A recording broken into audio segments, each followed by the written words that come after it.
Hello, mortals, and welcome to episode 5 of Dice Ex Machina.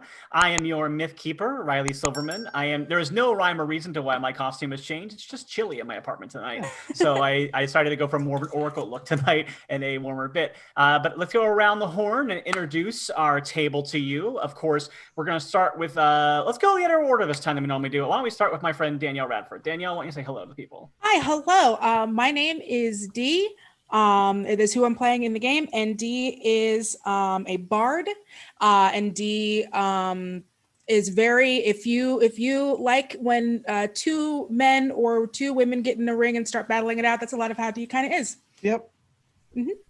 Let's see, Dee, do you just for curiosity, do you happen to remember what god your character worships? Or... Yeah, you got it. Hey, got it. Yeah. Nailed it. Good job. All right, and then down below me, we have Jordan. Hi, everybody. My name is Jordan Pridgeon, and I am playing Lysandros, who is a satyr, who is a follower of Phoenix. He's a gambler and a trickster, and he is also an arcane trickster, rogue, so he can do little spells and illusions, and he can run away.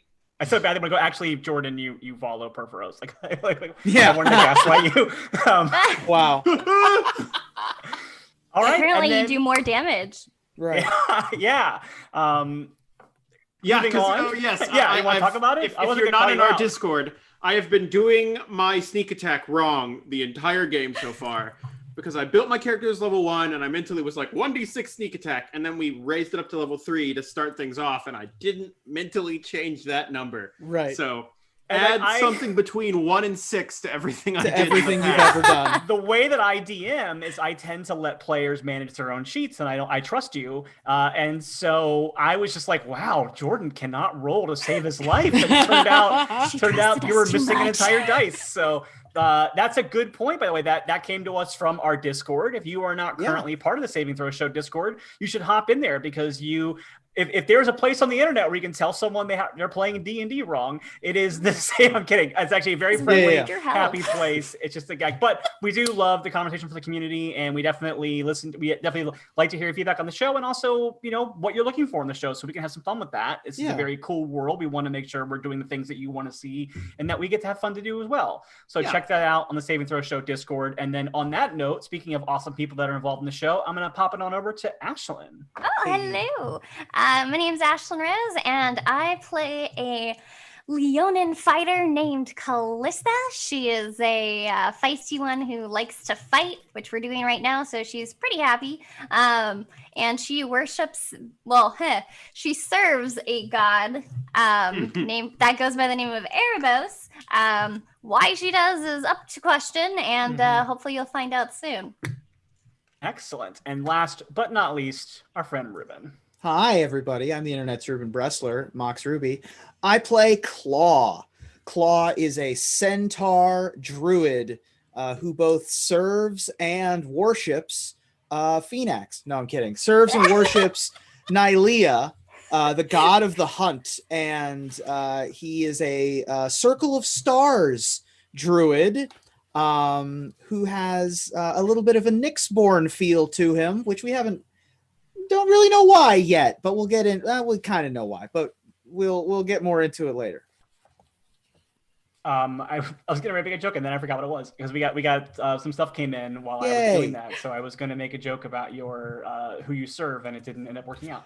Right. I was gonna say that I'm making a note that Claw now serves Phoenix and doesn't know it. Right. I mean, kind of we all do in this campaign so far.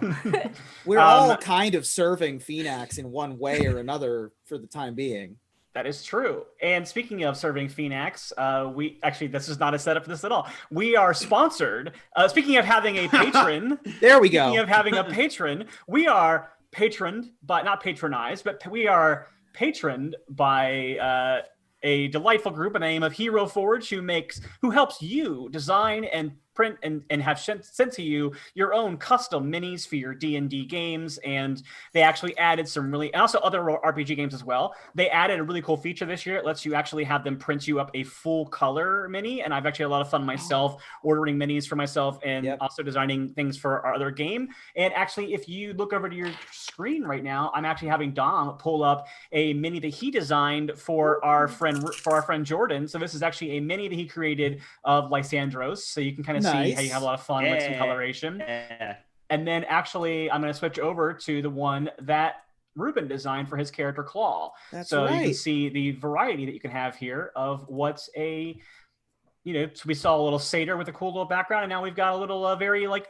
earthy druid with some plants and and his little star orb, and so that's really fun. So that's the thing that I spend hours and hours on Hero Forge just making characters. Yeah, we've actually been meaning to talk to you about that. We're having an intervention for you.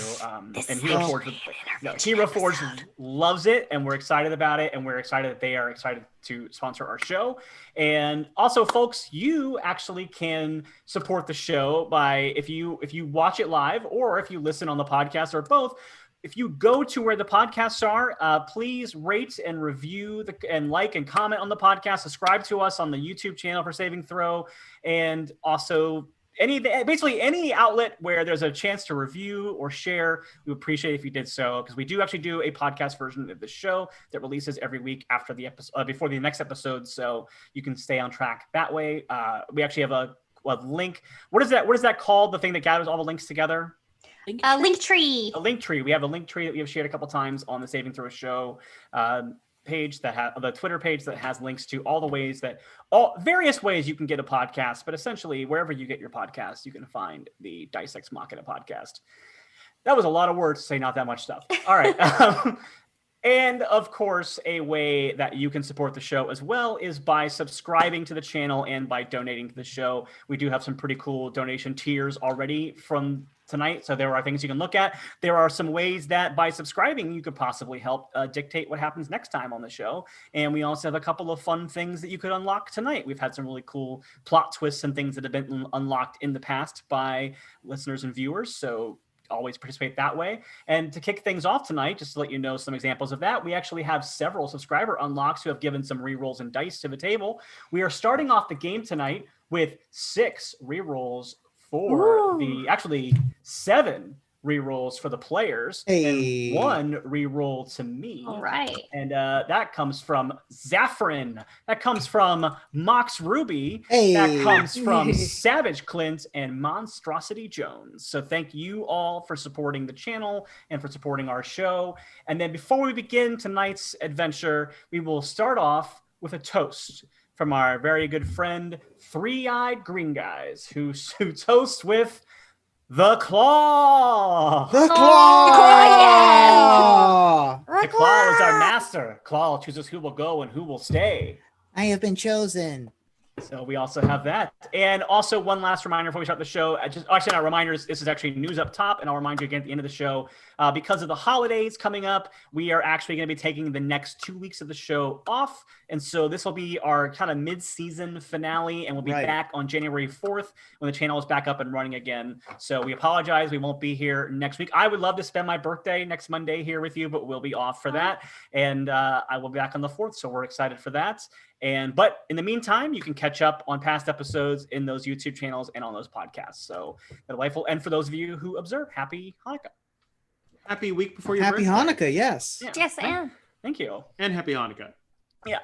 I had no word. I was going to try to make a joke about my birthday lasting 8 days, but it doesn't work. So, all right. And with that out of the way, are y'all ready to kick off another episode of Dice Ex Machina? yes. I'm fully prepared. All right. Well, then welcome to episode 5, titled The Pensive Minotaur. We cut to an office, and sitting alone in the office is a familiar character to the party now and to the audience, a lithe, blonde woman who is very intense, very stony-gazed. She is known to the people amongst the world as the Gorgon.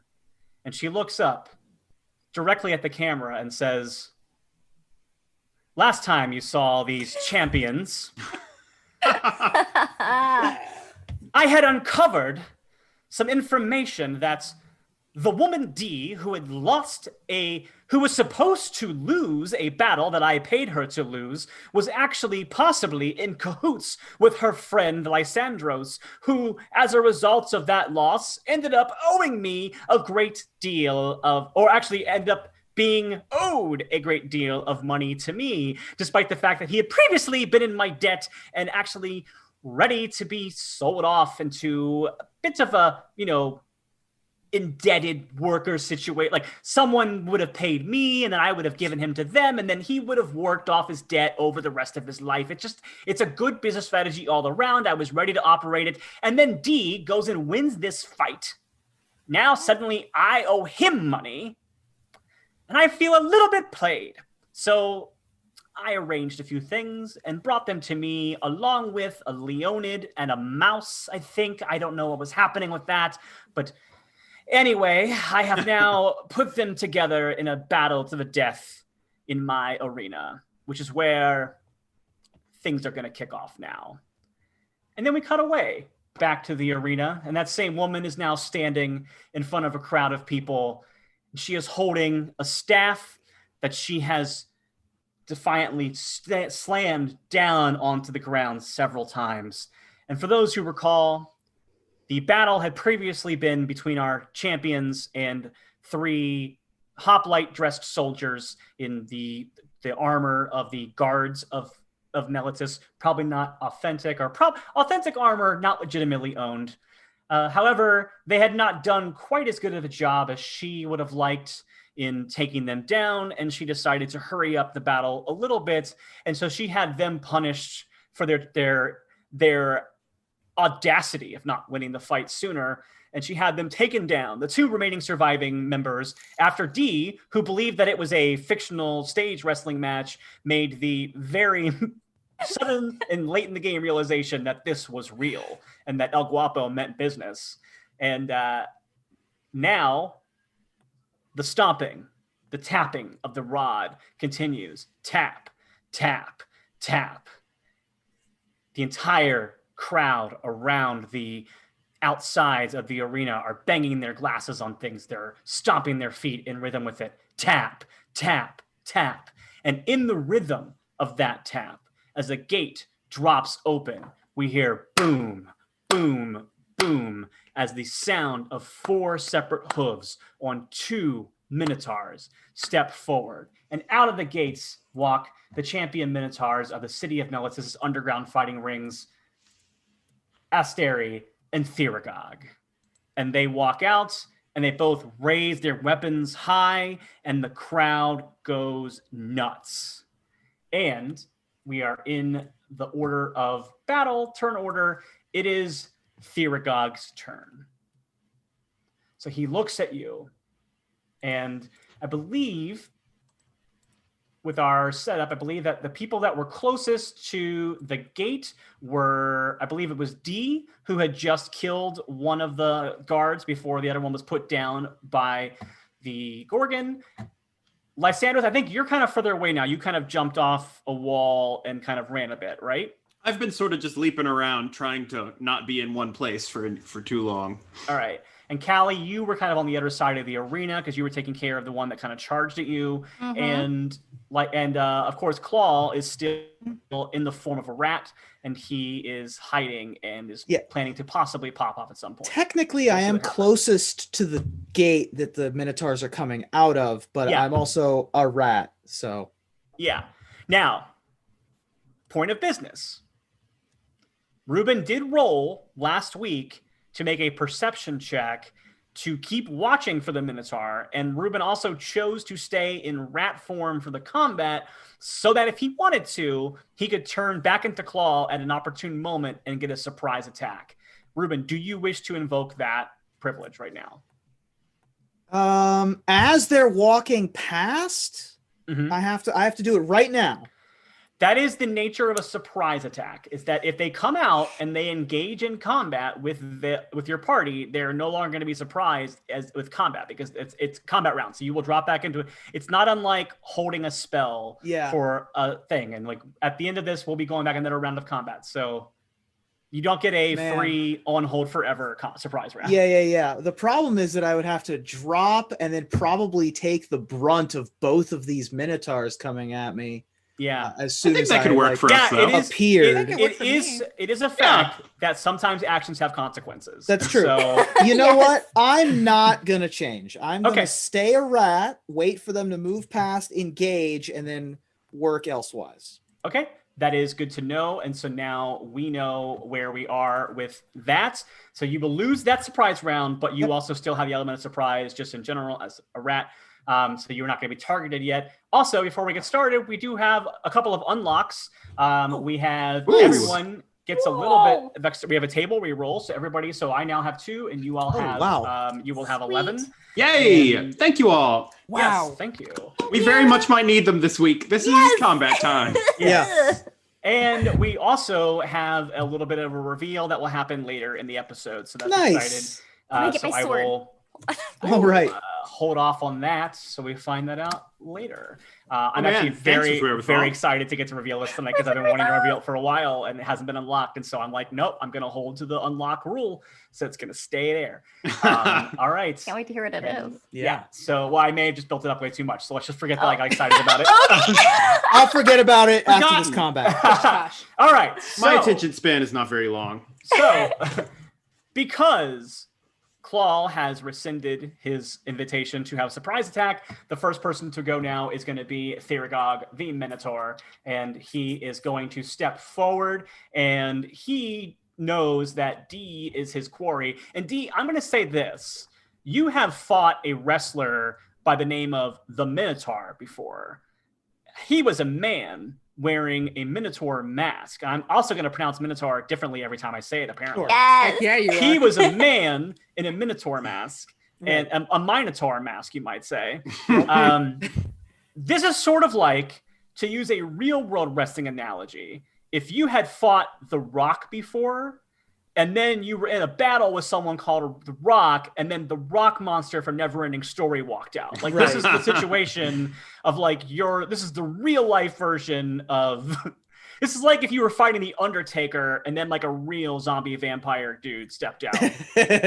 Ironically, this Minotaur has a man's face on top of... Right. The Minotaur? Like, skinned on him. It's like... Dwight from The Office. I wish so badly that I could retcon the plan that I had for that, but that's a little bit darker than I want to go. Yeah, I think that's fair. I just Hannibal Lecter. Yeah. As much as I wish this could be the guitar guy from Mad Max Fury Road. And we all We're not there yet. Yeah, maybe one day. Again, we're playing more Assassin's Creed Odyssey, not Assassin's Creed Valhalla. Let's just put it that way. Sure. So we're not leaning as hard on sculptures and altars made of human body parts for this game. Just okay. So next time. So the Minotaur walks out, and he is carrying this giant like battle axe. It's a big old great axe, and he runs up to D. And he's going to take a swing at you with his axe, and that is going to be for a 19, which I'm pretty sure hits you, D. Yeah, we didn't get a rest between the last. No, it has been about 6 seconds. Yeah. So, okay. Yeah. D, you just took 12 damage from that attack. Cool. So I am currently at 2 hit points. All right, y'all. You're 2 sexy hit points. Yeah. Yep. Hey, you know what? 2 is better than 0. Yes, it is. But D, good news. Now it's your turn. I might actually use some rerolls in this game. I'm sorry, could you describe his last action for me one more time? Yeah, so he basically came charging out of this thing, and he basically has a great axe, and he took a big old swing at you and basically got a big old whack at you. Ow! I'm in pain, obviously. Yeah. I'm not very... quite a bit, I would say. Kind of doing some limping, not super great at it. So I take my sword, and I attempt to jab it, just assuming, without knowing a lot. I haven't been around a lot of Minotaurs except fake ones, but I assume everyone has a place on them that's softer than the others, in the nethers. And so I take my sword and attempt to nether stab. All right. It's a good, strong. I see. Yeah. Good spot to start. Yeah. I'll just go ahead and roll for that then. Okay. Okay. I rolled a 3. I mean, take your rerolls. Yeah. I'm gonna go ahead and reroll. Yeah, you got 11 of them, so I would recommend it. Come on, no whammies. It's a 4. Yeah, that's better. Sometimes whammies, you know? Yeah. Now, Sometimes I will whammies. say Minotaurs are pretty big. They're fairly easy to hit, but they're not that easy to hit. Right. You do hit him. However, this is not his first rodeo. Right. He's an arena champion, so that is at least one area on his body that he's wearing armor for. One of the few areas, actually, because he's actually a pretty tough-hided little buddy. But that is a spot where he does not take a hit. So that is going to be your turn. Now we're going to go down to Lysandros. It is your turn. So Lysandros sees D try and like take a swing at the Minotaur's the Minotaur's nethers, and is like, I think you're onto something there, but maybe just give it a little more oomph. And he's just going to continue to... Actually, he's going to try and position himself so he's, like, behind the Minotaurs. Because they've come into the, like, center of the fighting ring now, right? They're kind of at, like, the top. I'd say they're coming in straight from 12 o'clock, let's say. They're not quite to the middle of the clock yet. They're coming down that clock hand. Like, that's what... Like, they're kind of in the top third of the ring, I would say. But I will say that you can get behind them. Sure. So Lysandro sort of does his like satyr hop thing back and jumping around and heads in their direction, kind of goes off to the side and just sort of makes a triangle around them and does a quick roll to like get behind one of them. And then from like a crouching position, just drops another short bow into the one that was fighting D. Okay, I will let you roll that, and because he is engaged with D, you can have your sneak attack damage, which just so you know is 2d6s. It is 2d6. Yeah. It's plus your actual damage. Lysandros looks at his bow and goes, "Oh, wait a minute," and adjusts the string a little bit. Yeah. Wow, what an amateur mistake I made. It's all new character. Who this? Okay, so short bow coming in. That is does a 14 hit? A 14 just hits. Yes. All right. We all know 14. 14. We got it, baby. So now I do 3d6 plus 3, which is a significantly better amount of damage. Wait, you said 2d6 or 3d6? It's 3d6 because it's 1d6 your normally, damage d6, and then I get 2 d6s. Gotcha. Yes. Yeah. I thought you were adding an extra dice that you weren't supposed to, but you're correct. I went in the other direction. Yeah, right. Adding I'm just trying to make up. Even it out. Law of averages, right? Yeah, exactly. So I do 12 damage. Okay. Good to know. That's a good hit. Yeah, you hit him good, and he's not happy about it, and he's very annoyed. And that is going to be his turn. And then how far? I'd say you moved about 20 feet to get to where you are. So you have about 10 more feet of movement. And what do you want to use your cunning action or anything like that to get what else are you doing now? Here's what I would like to do, most importantly. I just want to get in a position where at least one of the Minotaurs cannot see me. Even if it's just like blocking them with the other Minotaur. Like just standing behind them. I only need to be unseen for a little bit. Make a stealth check for me. Okay. At disadvantage, because you are in a fighting arena. Yeah. Basically, I'll just tell you my intention. Yeah. I'm planning on just like getting out of one of their range and trying to disguise self to look like the other Minotaur next round and just confuse them enough. Sure. You know what? I am a fan of fun, so I'm going to allow it. but Yeah. I am going to make you roll the stealth at disadvantage. Oh, of because course. You are in an arena, and there are a lot of eyes on you, and people are out to murder you. So I'm good at stealth. I'll do stealth. Yeah. Can I get a reroll? Yeah. Yes, you can. A 2 still won't do it for me. Just beware. You're rolling at disadvantage, so I actually am not going to let you have a reroll because that defeats the point of disadvantage. Because if you get to reroll. Oh, well, can I? Yeah. If I reroll disadvantage on both of them, can it count? Okay, yes, I will let you do that. Just because I didn't tell you until after you rolled. So. Okay. All right. In my second set of rerolls, I got total it's a 9. Okay. All right. I'm gonna have to say that Yeah. What did you do? Describe what you did. Right now, I haven't done anything. I mean, I've just tried to You're hiding, move so around. I will say that you successfully moved behind the second Minotaur, Asteri, who is the female one who has come in, and so you're kind of in between her and the gate that leads to their pen. Sure, sounds great. I just wanted to put one Minotaur between me and another Minotaur. Yeah. So you have done that. Great. And now it's her turn, and she totally sees you because you're more than 9 on your stealth roll. Right. So you definitely have a Minotaur between you and the other Minotaur, but you now have a Minotaur who is between you and that other Minotaur. So Jordan, when she turns around and sees me, I just go, "Well, hello, my cloven-hoofed compatriot." Wow. That's it. and she says to you, "We share something else too." And Jordan, I don't know if you know anything about how Minotaurs fight.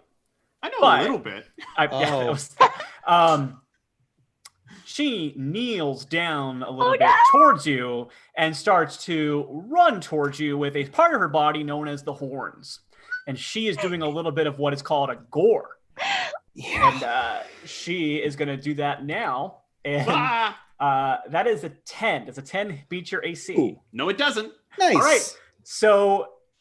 No, I say it for the fun of it. Describe to me how you olay around this charging bull. Lysandro sits there and acts like he's panicking, and then he just jumps up and pushes his hoof off of the helmet of the Minotaur and just pushes over it. Just kip off. Bravo. Yeah. And you're like, you got to get up pretty early in the morning to beat this Minotaur fighter. All right. All right. Nothing's killed me so far. I don't intend on letting it change today. Well, next in the order was one of the hoplites. He's dead, so he doesn't get the fight. The hoplite continues to be on the ground. And now we come to Callie. All right, so hoplites just died. Yeah. So when this happens, Callie is very upset. Callie was raised as a hunter, as a fighter. This to her is very disrespectful. So as soon as that happens, she just kind of looks up at the Gorgon and just gives her like a death glare, kind of. But obviously she doesn't really have much time for anything right now, but she kind of just like snarls. And then she's going to shift her eyes to the Minotaurs for now. But she's kind of giving her that look like, you're next. And then... she's like, I'm going to say that when you give her that look, you're being as intimidating as you want. Actually, go ahead and roll an intimidation check. Yeah, I'll roll intimidation. I want to let this play out with mechanics. So I'm going to re-roll that. Yep. Okay, you're a bad dice. Right now we have 9 re-rolls left. Wait, no, we have 8 because of Jordan's. I forgot about that one. So that's an 8. Bad guy. Right. Well, she rolled a 21 on her check against it. So you do that, and she kind of like does like a yawn kind of thing, and so it actually makes you feel a little bad for you're like, oh, I thought I was scarier than that. I know. I'm like, ugh. Not enough that it'll affect your fighting, but it might be a little bit like, oh, I thought I was tougher than I was. It's fine. Yeah. I'm like, damn, she's seen some stuff. Yeah. More than she is an underground mob boss of their own fighting. Yeah. So that is going to be, that's not your turn. That was a fun little interlude that we did. I will say as a DM, I'll let the audience know that I find that D&D combat rules are great for a game that is played around a table with friends. They're not the best for a live streaming show that has an audience. So I often sometimes will do a thing when I'm DMing that I call cutscenes, and I think it's fun when we will drop out of combat to play what would be like a cutscene in a video game or like a movie moment. And those scenes, I imagine that what's happening is all the other characters kind of in a standoff with the person they're fighting, and then once that fun thing is done, we go right back into the initiative order that we're in, and that is why occasionally we'll have moments like that that are not in combat speed. So I like it. Yeah, bullet Callie. time. Yeah, and also like sometimes it's just fun to, like D&D combat's great, but by virtue of the fact that everything's happening in 6 seconds, sometimes it's not as, you don't get to do the fun action movie moments that you get in like fighting scenes that are fun to watch, like you don't get to watch cool Jedi moves or whatever. So if you ever see we're into combat and I let something play out longer than would follow combat rules, that is why. I think it's a lot more fun for you as an audience, and it's also fun, I think, for players. So, Callie, it is actually now your turn. What do you do with your turn? So Kelly is going to, if Kelly's close enough, I'm going to go to the Minotaur that is with D right now, because Lysandros is handling the other one as far as I can tell. Okay. Handling. I mean, to be fair to your point, D got messed up. Yeah. And Lysandros did a dodge. So. Yeah. As a fighter, I can tell. Yeah. So as I am going to get as far as I can to D, and I am very mobile, so if I am able to, I will get to D and try to attack if I can. All right. How are you going to make this attack? What are you attacking with? If I can, I will. Okay, so is it going to take an action to get my greatsword? Because I was attacking with my claws before. I will let you have it just because of the sake of speed, and it's more fun to watch people fight with swords and make someone spend a whole turn pulling a weapon out. So I'll say that as you're moving towards her, you're able to pull it out. All right, great. I'm just going to throw my shield down then. Okay. I'll throw the shield down, pull out my greatsword. I'll say that. I'll say because you're willing to lose your AC advantage for having the shield, that's why especially I'll let you have the sword. Yeah. So I'll throw my shield down, grab the sword, and I will swing at the Minotaur. Great. Bad dice. You are in timeout the rest of this episode. +5.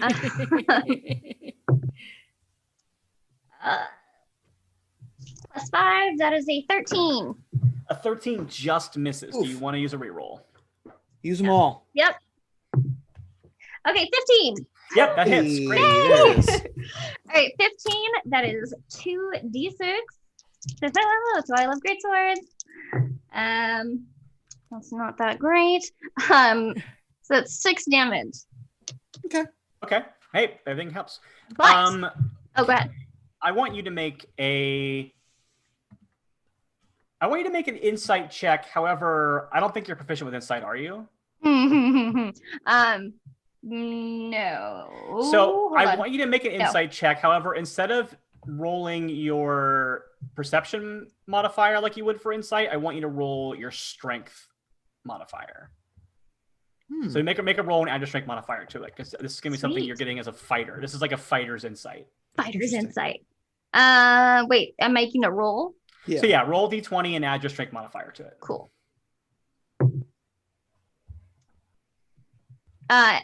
8. Okay. You don't really notice anything yet. We'll see how that plays out. Go ahead. No, what are we gonna say? When I hit that Minotaur, I'm going to use my Cavalier special and give it an unwavering mark. What does that mean? Nice. When I hit it, the creature until the end of my next turn, or until I'm incapacitated or die, or if someone else marks it, has disadvantage on any attack roll that doesn't target me. Oh, nice. Oh, wow. That is awesome. Yep. That's the big selling point for Cavaliers. Yeah. Basically, I'm like, you fight me. Yeah, that is a wonderful spell right there. Yes. Right. Oh, not spell, but move. Yeah. I love that. Basically, I like look it in the eyes and I'm just like, bring it on. Now, does he get a saving throw on that, or is that just automatic? Let me see. I don't think it's a saving throw. I think it's just no, they have to. Good to know. All right. And that is going to be your turn unless you have a bonus action. I'll say, I'll say you dropping your shield and pulling your sword out. Yeah, I think that's fair.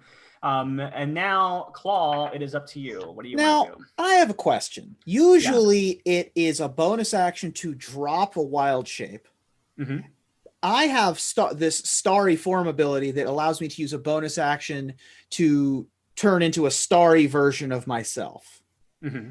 If I just turn into a starry version of myself, is that going to force out the requirement of me turning into a starry version, or am I going to be a starry rat?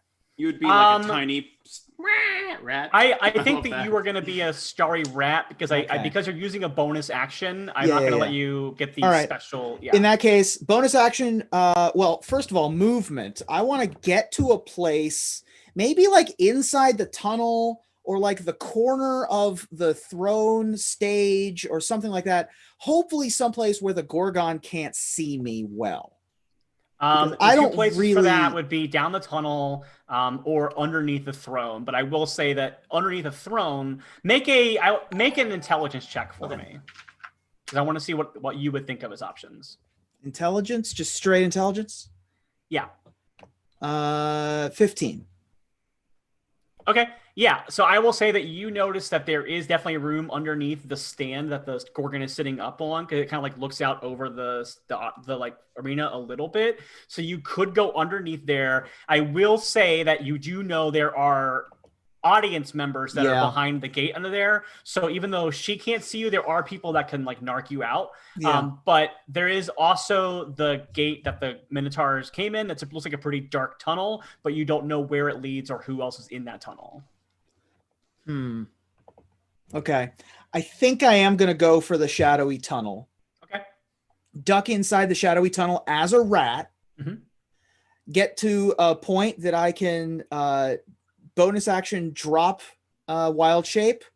And then I'm going to get in touch with my inner goddess of the hunt and Kamehameha, one of my guiding bolts for the day. Oof. Okay. Right. All right. Which is blessed upon me from my Nyxborn quality. So I will make first thing I'm having you do is make a stealth check to see how noticed you are when you make this transformation. In the tunnel, right? 9. This is to see, if you can make it into the tunnel and if you are in a spot where no one can see you, because you don't know who can see what. You don't know who has dark vision. I mean, the other side of the audience is probably going to be able to see me, but okay. 9. So you have a 9. Okay, so then you turn back into Claw, and now you are a Centaur, and then you're going to cast this guiding bolt on. I'm assuming Asteri, the one who's closer to you that's fighting with Lysandros, or are you attacking the one? I would prefer to attack the one that messed up D, but I'm okay with whichever I can see best. I'm going to say the one you can see best is Asteri because she's blocked, because she's the one that Lysandros wanted to block the path with. Okay. So she's kind of between the two right now. Cool. So I will send a guiding bolt at her. Okay. Go ahead and roll your attack. I'm going to use a reroll. Right? Okay. You have 6 left. That is a 17. 17 does hit, so go ahead and roll your damage for that. Sorry, 16, not 17. Sorry, 16 still hits. Sorry. Still hits. Okay. And I'm going to roll 4d6 damage, radiant style. All right. With my guiding bolt. Nice. That is. Hitter. Ooh, that's a good roll. 15. Okay. 15 guiding bolt, radiant damage. Dope. 15 and damage? Yeah, 15 radiant damage, and because it was a splash of light streaks that hit Astari, she glows a little bit, so much so that the next attack roll made against that target before my next turn has advantage, thanks to the mystical light glittering on the target. It's a very good spell. Especially fun when you get to use it as a warcaster, and you can use it as a response. Yeah. It's real fun. All right, so that is going to be your turn. Yes. And now we're going to move back to Theragog's turn, and he is a little annoyed at Callie because she hit him. He didn't like that. Yes, so he's going to turn to her, and he is going to make an attack on her. Now he is going to run at you with his goring horns the same way that Asteri did at your friend Lysandros, and that is going to be a 14. What is your That's 14. I lost my shield. That's a 14. Yeah, so he just hits you and you take 10 piercing damage from that goring strike. And let me see if there's any mechanical things there. No, you do not get knocked prone or anything like that. So you are good. Oh man. Mm-hmm. Could have really messed you up, but I'm not going to do that to you. So I will let you have that. So that is their thing. And that is going to be his turn. And now, D, we are back to you. And Danielle, I do want to say one thing. I look at your sheet. I don't think you've picked spells for your character yet. But I will let you know that bards do have access to cure wounds and healing word. Yep. So if you want to take one of those as one of your spells, you do have the ability to burn one of your spell slots to heal yourself if you want. I also got you, D, if you need healed. Okay. So, but that's out of character information. That's not something she doesn't know you can heal. So right, true. That is, but I'm letting you know that as a bard, you do have healing spells. So if you want to do that, you are welcome to cast one of those. You just burn a spell slot. With that, can I cast one of those and still do a bonus action? If you cast, because so cure wounds is an action. So if you use that, you still have a bonus action. Healing word is a bonus action. So if you use that, you wouldn't have a bonus action left. Yeah. Okay, then I want to use cure wounds. Okay, I believe it's a D8 plus your charisma modifier because you're a spellcasting modifier. So it would be a D8 plus 3. Yep. Oh, I got it, Ruben. It's a 4. Okay, so you heal for 4 hit points. So that's 4 before the 3, or you rolled a 4 or 4 total? No, that's with my. Oh, you rolled a 1. Yeah, but okay. Yeah, but... Hey, it happens. It happens. It does. Yeah. And then So but hey, 4 is better than having 2. So now you have 6 hit points. So that's there you go. And then what's your bonus action? Well, for my bonus action, I was hoping I could use Bardic Inspiration. Do I have that? Yeah, you can. You have, I believe I think at this level you have, I want to say, I think you have 2. You have 4. No, you have 3. You have 3 Bardic Inspirations per long rest at this level. Okay, great. So I am going to use that Bardic Inspiration on Lysandros. Okay. Because we've known each other the longest. Yay! Makes sense. And so for my Bardic Inspiration, I'm I'm crawling a little bit because I'm in pain, but I'm doing that thing where it's like, it's okay. You don't have to call the fight. Like, I'm good. I go up to Lysandros. I'm good. No, don't call the fight. Don't throw in the towel. But I do go up to Lysandros and I go, crowd, I know that you have an opinion, but you haven't gotten to meet this man, Lysandros, yet. Lysandros has beat every person that he's come across. Lysandros has beaten me in combat several times. Lysandros, don't look at his bag, because in his bag are all the cheekbones of the men and other people that he has defeated. Lysandros is the proper champion for this arena. Are you guys with me? They kind of don't know they're with you. They're like, we were with you until cheekbones, but we're happy for you. Regardless, Lysandros, you still get the mechanical benefit of this, which is that for the next 10 minutes, you have a D6 you can add to any attack, ability check, or saving throw. And and I think also as a benefit that is now part of Tasha's Cauldron Fairy thing, if you have a spell that does healing or damage, you can add that to that as well. I don't know if you do or not. I don't know. I don't.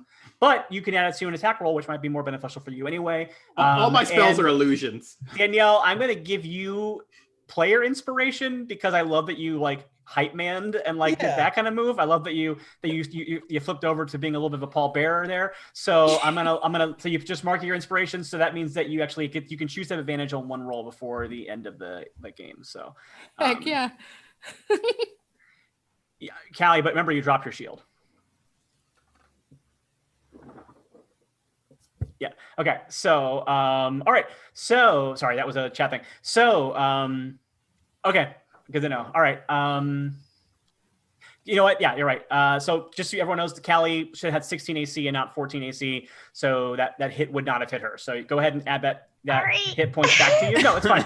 I don't want you to lose health. You don't have to lose. But for the future reference, if you tell me that I hit you, I hit you. Yes. Exactly. Everyone gets one. But Callie thought it hit, felt the horns going, and was like, oh wait. No, never mind. Yeah. So I'll let you have it back. I'm learning to shield. Yeah. So there you go. So Callie is okay. And so you're not taking damage. He ran at you. He missed you. And that's it. So now that I believe D, you can move because you are not currently engaged with anybody because the guy who was fighting you ran away to attack somebody else. So do you want to move out of harm's way, or what do you want to do? Oh, I super do. Okay. Can I have a speech? It's very short. Well, I'm going to say you just gave a speech on this turn. So I'm going to say if you want to give a speech, we'll say that for your next turn. Yes. Only because you just gave one. And I think what happens in character is you start to give a speech and then Lysandros' turn starts off. So whatever you start to say, he just interrupts it with whatever his next action is. Ladies and gentlemen, we have a really important... And then Lysandros starts popping off. And the crowd's D, like, I do appreciate the hype, but I am trying. Somebody is trying to kill me right now. Just helping. So here's what I want to do. I've still got a Steri like right up on me, right? yeah. And Yeah, she has not taken her ball and gone home. She is in the middle of this fight with you. and Yeah. she just got hit by the guiding bolt, right? Yeah, so you have advantage on attack on her. So does that give me advantage already? It does. Yeah. Oh, Which means what you Wonderful. think it means, yeah. well, I was gonna use my my inspiration that I had from last time, but I don't need to because I already have advantage. Yeah. So I have. Well, you don't I know have a that. You thing might I want to roll those dice first before you decide you don't need the inspiration. That's a good point. But so what I'm thinking is, I don't need to have done this in any mechanical way, but my thought is that when he sees the bolt hit Asteri, Lysandros kind of like jumps. He's already been like jumping around and trying to avoid Asteri. He grabs part of her armor, like a tassel or a strap or something, and just sort of pulls it up to try and hook it over one of her horns for a second, kind of make her go like that. And then I want to just, and I imagine that's just my flavor of taking advantage of my advantage. It's not something I'm trying to actually give them any sort of negative from. But then he grabs a dagger out of his belt and just tries to jam it into one of the into an open spot in the armor. Okay, so yeah, make an attack roll with advantage, and then if you want to, you can add that d6 to that attack. Oh boy! And I can do that afterwards, right? Yeah, you can do it until I tell you that you failed the roll. You can do it. Boy. Okay. Then all right, without the thing, I got a 21, so I think I'm good. Yeah, I'm gonna let you have that one. That is definitely gonna beat the AC class, which you already know is 14. So yeah. I'll do my 3d6 plus 3 damage. Woo! Hey, thank you, chat, for unlocking another unlock. Yeah. Right? We've got 3 unlocks so far, so that'll Thank be you. fun. Yay! Thank you all. So that is that's 18 damage. Oof. Oh my goodness. 18 damage. Ooh. All right, that sounds fun. All right, let me go ahead. And Rogues do are that. nice. Sneak attack all Okay. day. Okay. All right, cool. All right, so that is going to be a pretty big thing. That's fun. Thank you, Browncoat, for the reroll to me. So now I have 3 There you rerolls. go. Thank Perfect. you, Browncoat. Oh, really? And, yeah. Riley, I'm sorry. How many rerolls do we have? Currently, the players have 3 and the DM has 3. I'm sorry, the players have 6 and the DM has 3. Okay, cool. All right, So after I stab her, I then pull the dagger out and do like a quick leap back, using my cunning action to disengage, and then I'm going to turn and I'm going to run a full 35 feet away from her, which is key. Okay. Because Yeah. I'm pretty sure that's 5 more than a Minotaur's move. Yeah, I'll let you think that. All right, Sure. so that's your turn. Yeah. All right, that's and great. then Love that it. is going to be your turn. And now, because the advantage was used up, she no longer is glowing. That is there, and she's going to turn and she's going to look at you and she's going to go, "Puny satyr," and then she is going to come running at you using her charge ability. Right. If the Minotaur runs at least 10 feet straight towards a target and hits it with a gore attack on the same turn, the target takes an extra 9 piercing damage. So let's see what happens here. And I want to let you know, Jordan, that the speed of a Minotaur is 40 feet. Yeah. So you could have done. Should have known Yeah. that. To be fair, you've probably never played a Minotaur before. So Yeah. That's a really good point. Well, Good. yeah. And the okay. does. Oh, that's the attack roll. Hang on, sorry. That's the goring. That's your save. Let me make the actual attack. Sorry, I thought it was going to do it as all one thing. It did not. That is an 18 to hit you. Oh. 18 will hit. Yeah. And so it hit you, and it did a total of ooh, this is rough. It did 15 damage to you. Well, I have wait, where is it? Where's my amount of things I have? Oh, this is that like half damage thing? No. Okay, I have 15 hit points. Oh. So that would put me to 0, right? Yep, that knocks you to 0. That being said, I also have, and I'm trying to look it up right now because it's not on my sheet. No worries. My divine blessing-y thing. Oh, okay. Remember those? I have a get out of jail free card that I just found. What is it? No, I have a heroic destiny. Okay. Which means Ooh. that I'm hard to kill. And when I'm reduced to 0 hit points, but not killed outright, I can drop to 1 hit point instead. Once I use this Nice. trait, I can't use it again until I finish a long rest. But I'm using it. Yeah. Okay. Yeah. So what happens is Good timing. this is and for everyone who's watching or listening who doesn't know the rules of Theros has these really cool new features that are called supernatural gifts that are essentially amped up feats. And they are something that you can actually start every character with. And the idea is that it's supposed to be a gift that is given to you by your god or as a nature of your birth. And Lysandros has a heroic destiny, which means, as he said, it's hard to kill. And this is the benefit of that. So what happens is this minute, like you run out of the way and you're like, haha, too far away to hit me. And then she's like, no, I'm not. And then she comes running at you and she gets you right up in there with her horn and you are knocked down. And then everyone's like, oh, that's all great. Everyone thinks you're down. And then suddenly in like a very like gingerbread man kind of thing, you hop back up and you're like, ha! So that is what just happened there. And that was awesome. And You now can't you kill have me. yeah, we I'm probably Lysandros, can. man. Probably can very easily, just as a heads up. And then, Fair enough. now it is Callie's turn. Callie, you just saw your friend get gored to seemingly death and then come back, but does not seem super great at the moment. Okay. Oof. And I'm gonna ask you again to start your round off with this time. Go ahead and make another one of those strength intelligence checks, basically. Just roll and add your 2 strength. dice. Yep. That was a natural 20. Okay. So Yeah, it was. 23. Great.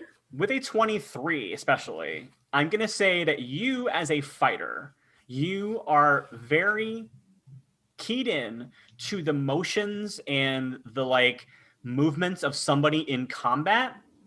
And what you are picking up from these Minotaur is that they are moving almost too methodically for warriors. Like it's almost as if they are not in complete control of their own actions, and they are almost being like direct. Like it's almost like someone is like, there's like a coldness to them. They don't have the heat of battle you would expect from Right. someone who is like a pit fighter or a champion. And it seems very likely supernatural. It does not feel like just like these are very cold fighters.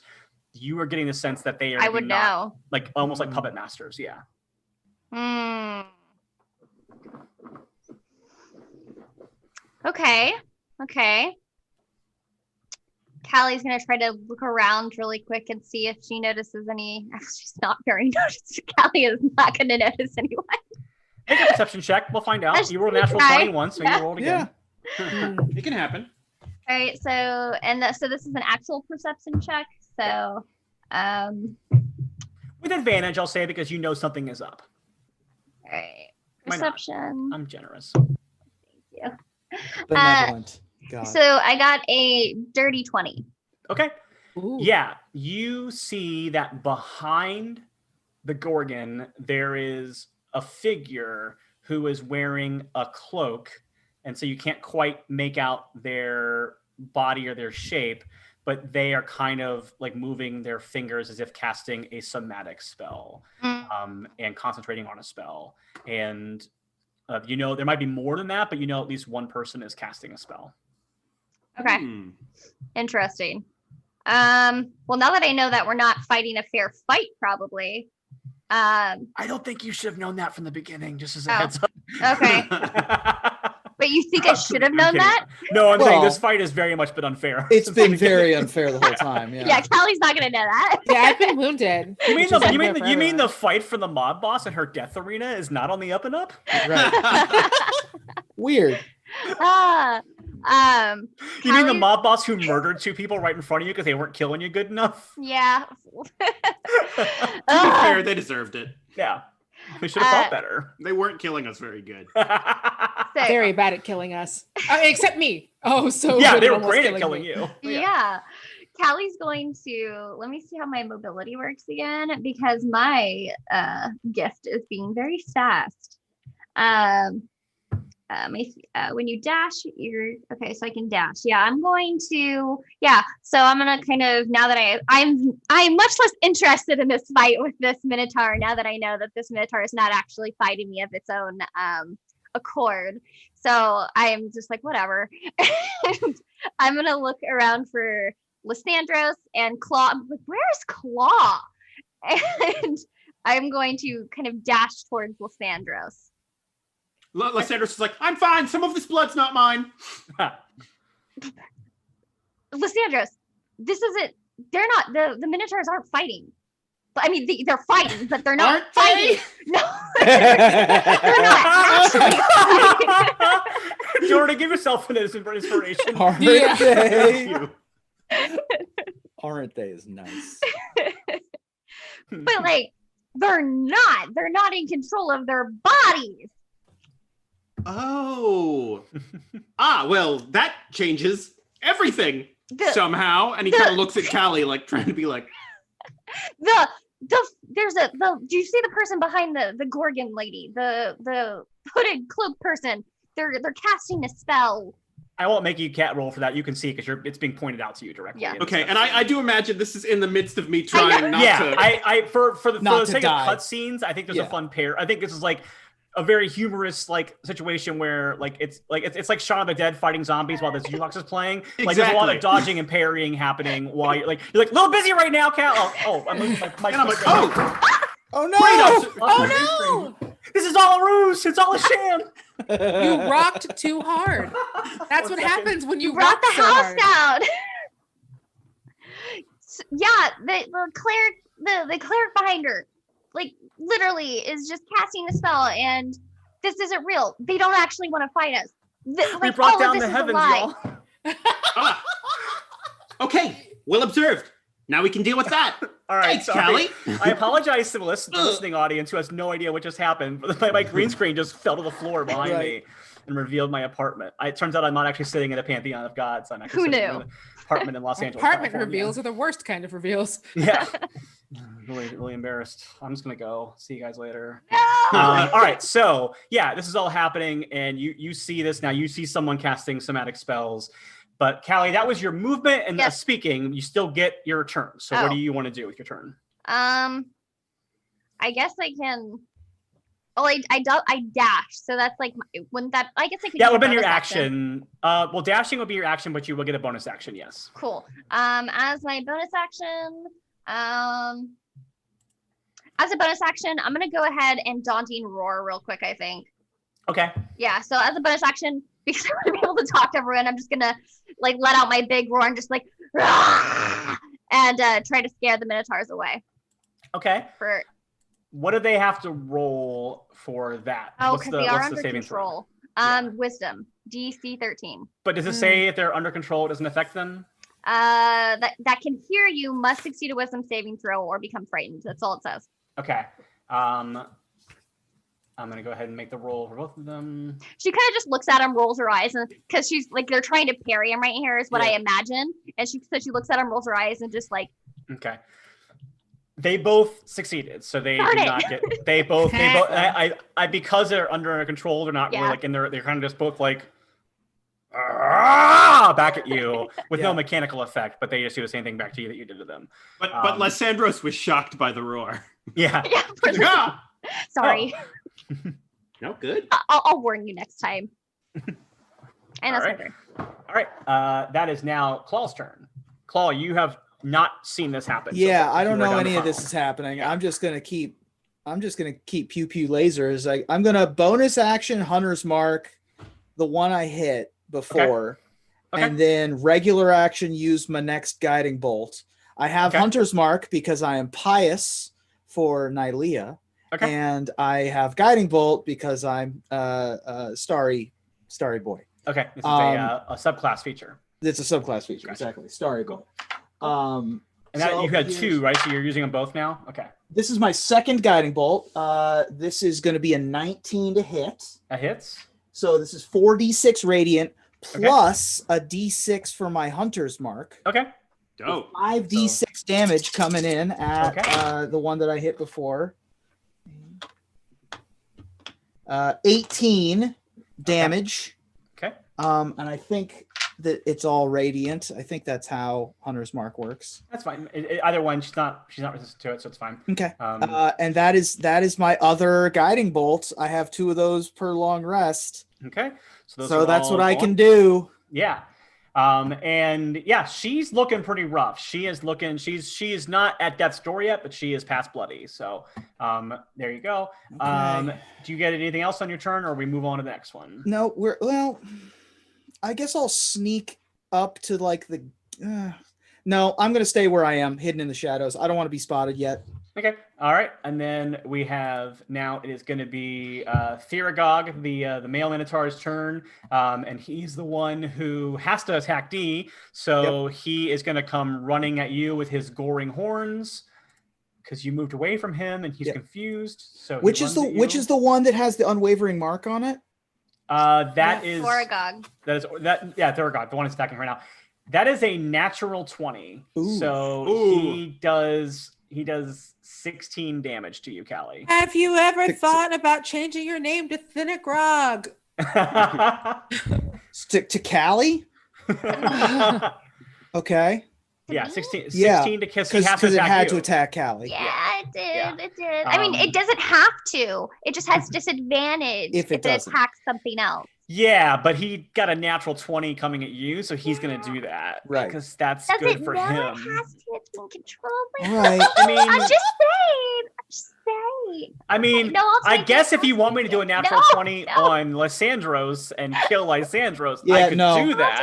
I'll take it. This is or this D, is going, who has I'm the 8 hit tank. points. This is going great. I'll take it. It hurt. Yeah. It hurt. Yeah. How dare it use the thing that I made it do? Yep. Uh-huh. All right. Yeah, feels good. Now we are gonna move on. That's what that thing is for, though. Instead of killing your allies, yeah. Now we're gonna go to D. D, I wish that if you had picked your spells, you would have just set up a perfect vicious mockery cantrip if you wanted to use that. But what do you want to do on your actual turn? I'll let you have your speech now if you would like to, because it's been your turn again. Thank you. And thank you all for having me here on this very special day. I'm sorry. Hold on. I'm just imagining the confused crowd. See you there. I don't know what's happening. Wow. You have seen so many things you've never seen before. Probably most of them was me getting my ass kicked. We've seen that.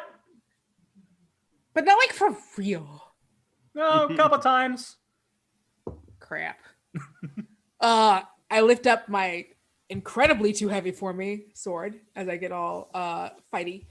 And I just decide I want to slash.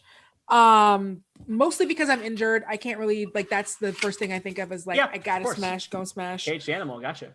Caged animal. And so I slash at I literally write all of these things down while we do them. No, that's great.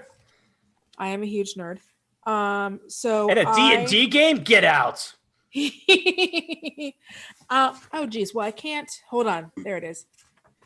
So I gotta fight the Minotaur.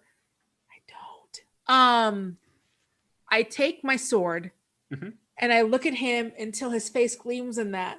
And I go, look at you. Would your mom be proud of what you're doing right now? How does your family feel? Do you talk to them? Are you okay? And then when he seems distracted by how dumb I'm being, I go to slash across the chest. Okay, go ahead and make an attack roll with your sword. Oh, this is the one that is not lit up by my guiding bolt, right? Yeah, she said he, so I'm assuming it's Theragog. Cool. So. Yeah, because Ergog's the guy whom who almost murdered her. Yeah. I for sure. Yeah, no. So I for sure. Do I just want to point out we have 6 rerolls. Yeah, we have. Use your rerolls to hit. No. Reroll them. Great, I got a 7. Yeah, it's total. Hit, unfortunately. Brutal. All right. Oh, my dice are like they never like me. Yeah, you might want to get some new dice. You might want to get some new dice. Those dice do not. Oh, I have a lot. I've switched them out 5 times tonight. Yeah. Yep. All right. Well, maybe that's why they're not rolling very well. They know they won't get rewarded. They'll get kicked out, so they don't have a feeling they're going to work well. I never switch dice. As Jordan Caves Callerman said, you got to dance with the woman you came with. See, and I consider that my wig. So fair. That's fair. All right. So, Dee, do you want to use another Bardic Inspiration or anything? You want to use a bonus action, or do you? I definitely want to use a Bardic Inspiration, and this time I'm going to go against. I'm going to go use it on the person who is clearly kicking all of the ass, Callista. Nice. So I turn to Callista and I go, all of you who have joined us today, you understand the importance of what's happening. There are effigies to me and this man that are hanging above where everyone is. We are so tired. We only steal to feed our family of children. All 5 of them, just little dark-skinned, curly-haired, horned-up babies. And we need this in order to survive. This champion, gesturing to Callisto, this champion is the only thing standing between us and death and our babies. You hear the Gorg go, wrap it up, please. wrap it up, or I'll shoot you with the arrows. Because this is not what the people are paying to see. I'm on my knees now. Well, the babies might not be his. Maybe we can do a different thing. But the only way you'll be able to know that that's true, because I feel like all of you really like I'm going to say that you keep doing this, and you're welcome to keep going. But you're doing this as Lysandros realizes he's still in a fight, and Lysandros, it is now your turn. Because this is great, but 6 seconds. So Lysandros is so Callie has just come and told Lysandros that they are magically compelled in some way. Yeah. And pointed to the person behind there. So Lysandros goes, okay, well, I guess let's try and deal with the source of the problem. Yeah. And as you're doing all this, just so you know, Dee is on her knees giving a speech that's like Scarlet O'Hara level, and she's still going. And every now and then I'm like, keep it up. Yeah. Never go hungry. And Callie, you do have Bardic Inspiration now, just so you know. Cool. Sorry, Lysandros, what is your move? So Lysandros is going to basically... I've got 2 things I want to do, but I'm going to do the most practical one right now. And I'm going to basically just bounce off the wall and use my cunning action to disengage, to get away from them. Okay. And then I'm going to dash out to the middle of as close as I can towards the Gorgon. And then in like a sliding action, I'm going to pull my short bow out, slide down, land, aiming up at the Gorgon's yes! Whatchamacallit, the person casting the spell. Okay. Yeah, they're henchmen. They're magical henchmen, and I'm going to use my inspiration to try and land a shot in the middle. And I turn towards everyone else right before we do it. And be like, all right, somebody give me odds on this one. 50%. Callie yells. All right. So I'm making my roll. Sorry, D&D Beyond closed on my phone. Here, I've got it now. It is it's a 21. Yeah, that AC was a 12, so that hits. Ha-ha! I'm going to have this person make a con save. Oh. And they failed. So suddenly, when you hit them, they take a oof, and then a constant, you kind of suddenly, you all feel like a ripple in the air as a spell is dropped all of a sudden. Yeah. And now while and D, of course, is still on the ground giving a speech, but while everybody else is while that's happening, so let's just cut back real quick to D. D, what are you currently saying in this exact moment? So at this exact moment, I said, "Do you hate being on the couch? Would you like to pursue further education?" And stop disappointing all of your loved ones. And then we kind of like fade that out again, and then we have, and she's still going, but that's just like fading. We're fading in, fading out, and then as that's happening, that is actually the sound that is fading into the consciousness of these two Minotaurs as they suddenly stop, and then they both look around and they look at each other, and then they both drop their axes, and then Theragog, the male Minotaur, says, Oh, thank the heavens. Oh, thank Nyx itself.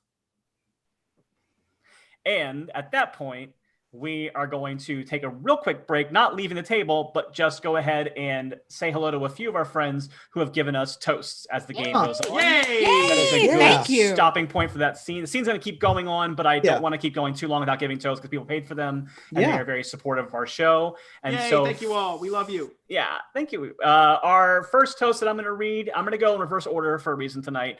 The first one is from our friend Soul Reaper 4208, who says, Callie was humiliated. Let justice be done through the heavens fall. So that is from our friend Soul Reaper. Our friend Vampire 54 has toasted us saying, I say everyone has been holding back till now for all the anime fighting all-out Coliseum fights. So they have been enjoying this as well. And the reason why I'm saying this next one for last is it makes me feel very, very touched, is our friend Yanto7 says, believe it or not, we have no idea if or how the ancient Greeks said happy birthday in ancient Greek. So I'll just use Latin to say, Feliz Die Natalis, happy day of your birth, to Riley a few days early. May the gods grant you many more years. So that was very sweet. Very nice. So it felt weird to open up the toast with my birthday toast and then read more toasts. Right. So I was like, I'll say that for the end. Excellent. So thank you, Yanto7, for that lovely. I very much appreciate it. Thank you all very much. Sweet. And now So we will drop back into the action as things are going. And the Minotaurs have stopped fighting, and now I'll say that everybody is aware that these Minotaurs were being commanded or controlled to fight, and now they have been broken free of it, and they seem extremely relieved.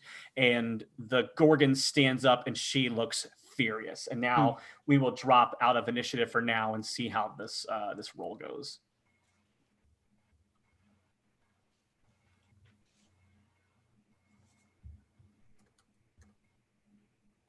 All right, so what happens? So she stands up and she, sorry.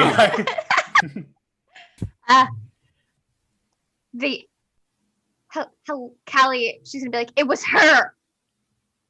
She dishonored you, dishonored all that you stood for, and tried to dishonor the sanctity of battle, the sanctity of life, and everything.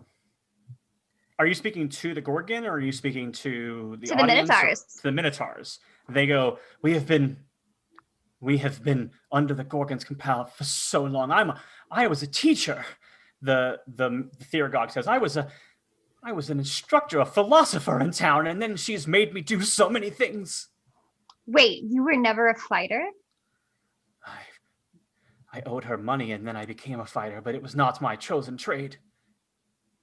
And I know that technically British people don't exist in ancient Greek. Right. However, you do you. Also, it's very Shakespearean. Like almost every every Greek performance now is played by British stage actors. So just go with me. Oh yeah, it's like HBO rules. Yeah, exactly.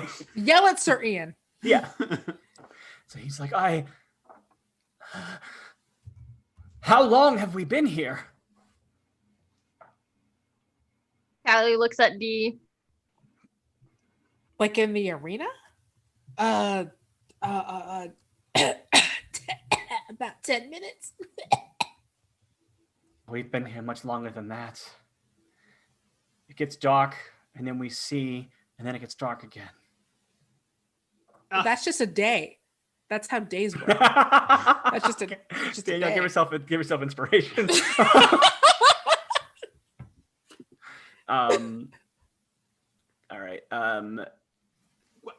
What is the Gorgon doing right now? Ruben, you're going to do that. You have to roll a sleight of hand check at least to do that. Like That's fine. yeah. I'm still hiding in the tunnel, and I know that my allies are on death's door, so I would like to surreptitiously cast Healing Word to try to heal them, and I will roll my stealth, and that is a 15 on the dice, which is a 14. Okay. I'll say that's fine. That's good for the stealth for the spell. Now go ahead and roll your spell on whoever you want to use it on. Yeah, whoever's at single digits. Pick one. I'm at the singlest digit. Oh, well, I will heal Lysandros for 6 hit points. Okay, so I very much appreciate that. Thank you. Yeah, because that spell does only have one target, so I'll let you pick him. All right, so that's happening, and now there's no turn, so he has said that, and then both Theragogue and Asteri are kind of bewildered, and they're both also suddenly aware they are injured because they have been stabbed at several times in a combat, and they both kind of drop to their knees, and Theragogue especially is sobbing, and he like sits and he actually holds up just like the leg of one of the hoplites who was damaged in battle and looks at it. He's like wondering why, and then that's just because that's the fun magic art card. So then he puts it down. So I like that I made a magic reference and 3 magic players didn't get it. I feel like that's a fun little thing. All right. So now I get it. And so he's very much broken and sobbing. And then the Gorgon is like, "This is not the way this was supposed to go." Oh, I'm sorry. Why don't you come down here and fight then? Yeah, come down and fight her. Just do that a lot. Or we can shoot you from here. Oh, you want me to join the fray? Is that really what you want? And well, Callie thinks back to that look she gave her for like a moment. Lysandros reassesses the tone of the conversation. He's like, you know what?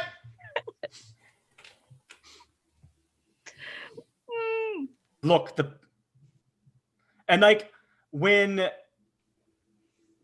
she looks around and the crowd is going nuts, like they like are just super into what's happening, and she just gets up and she storms off in a frustration and leaves the room. And so now it is just you in the arena, and then people are starting to like she's trying to figure out what she wants to do, and she's just like furious. And so now it is her. Like there are still some guards around. There is a crowd still around, but they're kind of starting to awkwardly, like they all kind of feel weird. Like they were going nuts, and then they kind of realized that these Minotaurs were being fought mind control wise. So like they're not as into it now, that it's like not authentic blood sport, and it's kind of like awkward. So they're all kind of like, it's like Four Seasons landscaping. They're all kind of like they're all kind of like wandering off as they realize what's happening. They got the job though. Yeah. So that's kind of what's happening. So now you're still in this arena, and you kind of just like want to fight. You're hurt. And then there's these 2 Minotaurs who have just been freed from like a mind control like hell they've been in, but you have defeated them. All right, everybody. Well, now that we're all friendly, I think while everyone is distracted here, we should try and find a way to not be in this arena. I don't know if everyone else is getting the same vibe of things, but that's sort of my place, my mental place right now. Yes, you're right. We should storm her office. Oh, yeah. Wow. That is an amazing idea. Take the office, take all of our goods, sell what we can sell, and then skid dudes out of this town. That sounds amazing. Alternative plan, we skip the storm the office part, and we just leave. Find her as house. quickly as possible. Her house. One thing I love Callie. Ashlyn, give yourself inspiration. Oh man. One thing you have not noticed, and Callie, make a perception check for me. How many rerolls do we have? You currently have 5 rerolls. Yeah. Unless you can give him more. Yeah, 5 rerolls. 15. Okay. I used one. What you noticed is that the Gorgon left, the figure in the cloak has not left. And so suddenly the figure steps forward, and you hear a voice, Callie, that sounds familiar to you. And she says, "You dare speak the word honor from your mouth, Kinslayer? And she pulls her hood down, and Callie, you recognize a Leonin face looking back at you. And this is a woman who is, oh, I closed that document. This is a woman from your pride, and her name is Seza, and she at one point was the betrothed of your sister, Diadamia. Oh. And she looks at you and she says, "You do not get to stand anywhere, Kinslayer, and name the word honor past your lips. If you value any life left in that betrayer body of yours, you will leave the way you came in now, and I will forget that I saw you in this city today." Callista will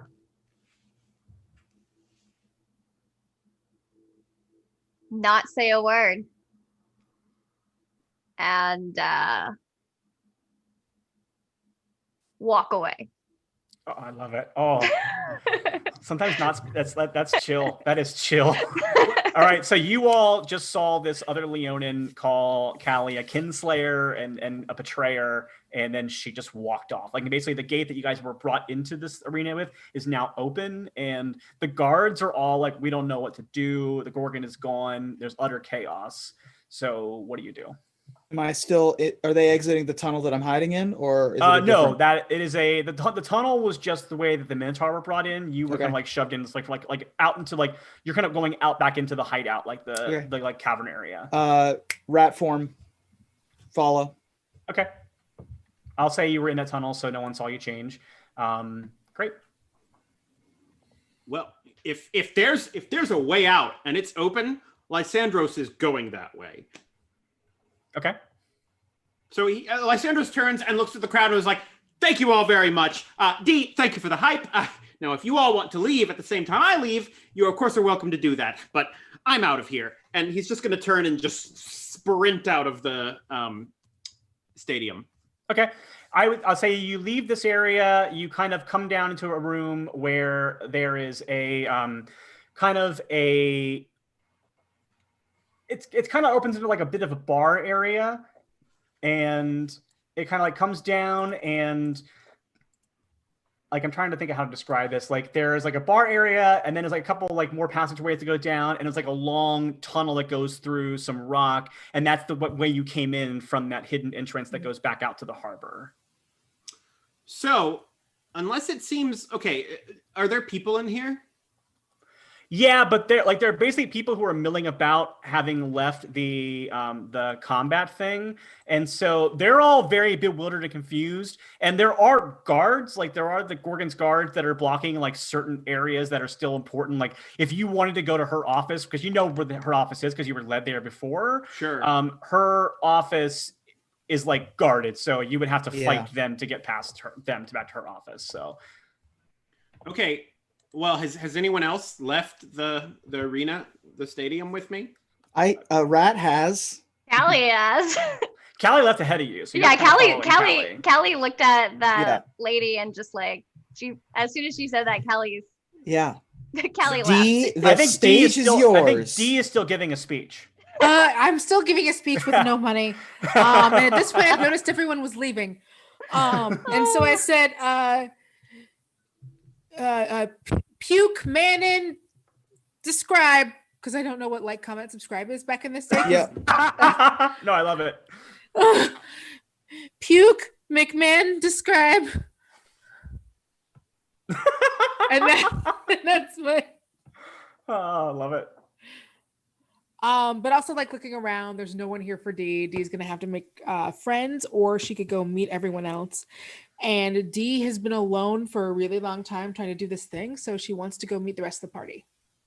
Yeah, I think D. I think you are alone for a moment in the arena, and you see your friends starting to leave, and you definitely get the sense that you're welcome to join them. And you kind of look back at like the empty arena, and you just have like a flash of a memory of the last time you saw your brother Jay disappearing into a crowd of people as you were being pulled away by guards in Akreos. It's like just a flash of memory, and suddenly you feel alone again, and then you see the welcoming sight of your friends, and you run off to join them. As you run off to join them, Y'all got mimosas, right? So Lysandros runs after Callie, who's down there, and just kind of goes up behind her and is like, "Hey, Callie, all right, so we are leaving now, right? You're not really going to do that thing where you break into her office and try and destroy everything, right? Because I think we're in kind of a good position right now. It seems like we're home free. We could just leave. We could go out the door and we'd be gone." Callie's just kind of like, she has that look on her face where she's just like, the gusto and like will to like fight is just like completely sucked out of her, and like she's kind of just walking with like no place in mind. Like she's kind of just like all emotions kind of pulled out of her right now. She's just like a shell. Hey, Callie, this isn't exactly the demeanor I expected after that earlier speech. And I mean, the fact that we won a arena combat, that's kind of neat, right? Hey, how about this? And he goes, and he does an illusion of like a medal, like whatever they give at the Acroan Games. Yeah. But it's a tiny version of Callie, and it says "Best Fighter." Aww. I mean, it's just an illusion, but you earned it. Thanks, Lysandros. I mean, I probably would have been dead if you hadn't. I mean, I wouldn't have been, but that's how this stuff sort of tends to work out. I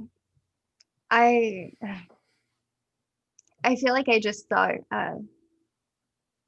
a ghost. I don't really care where we go or what we do right now. I just don't want to think. I don't mean to pry, but who was that?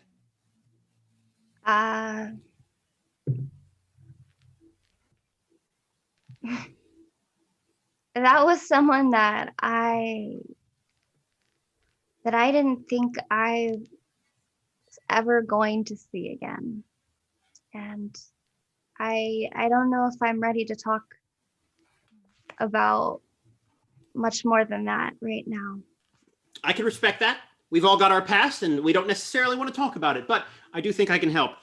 And there's that bar area down here, right? Yes.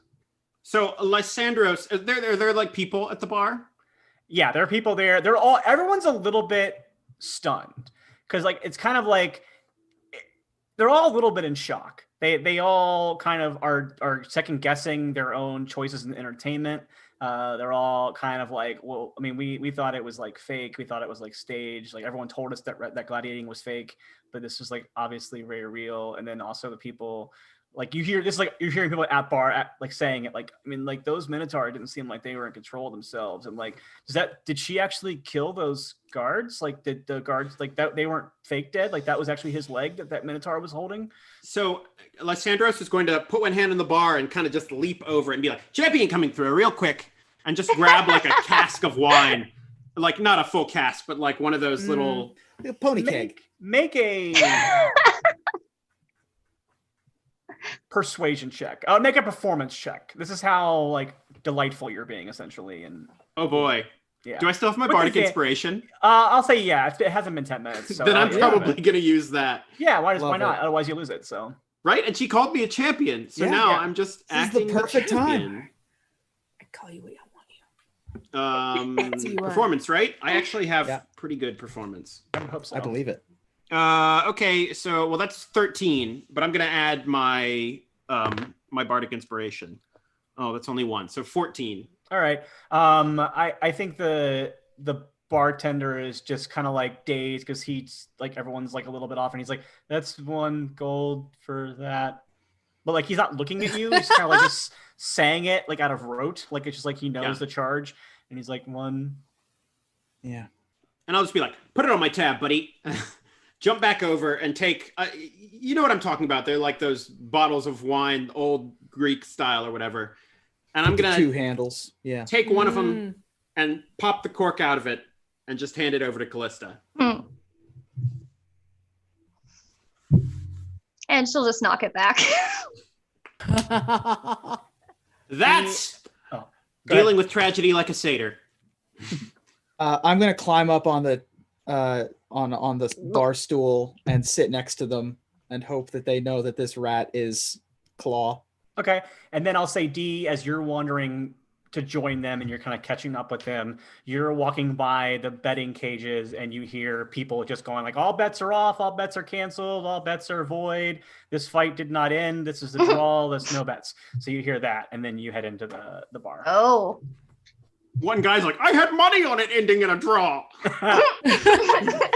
I walk over to the place where you can exchange your money and make it into real money and not tokens. And then also the places where they do fights. And I go, okay, so I like usually buy for the negative on this, but I feel like you understand what I say. And I feel like I got you guys the best payday you've had in forever. So maybe you could break me off a couple of thous? Really? Just like some dinars? Just like dinar. No?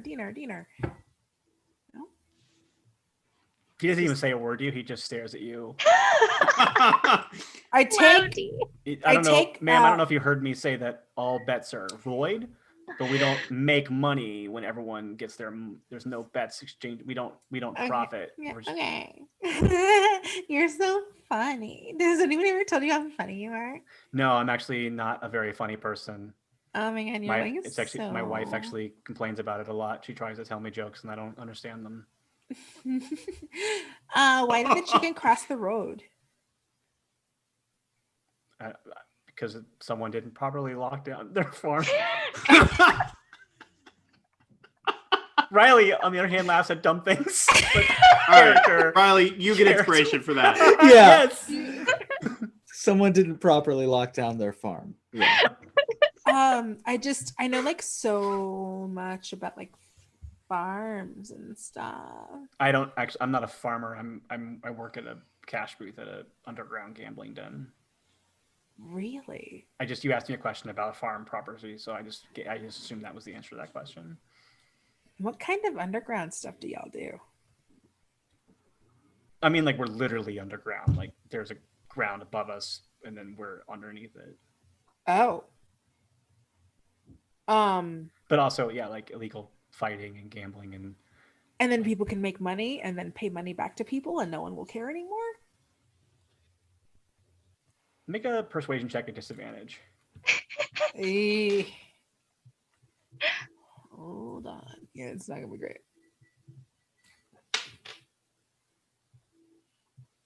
6? Man. Lady, I got a really busy day dealing with people's voided bets, so if you could just stop, that'd be great.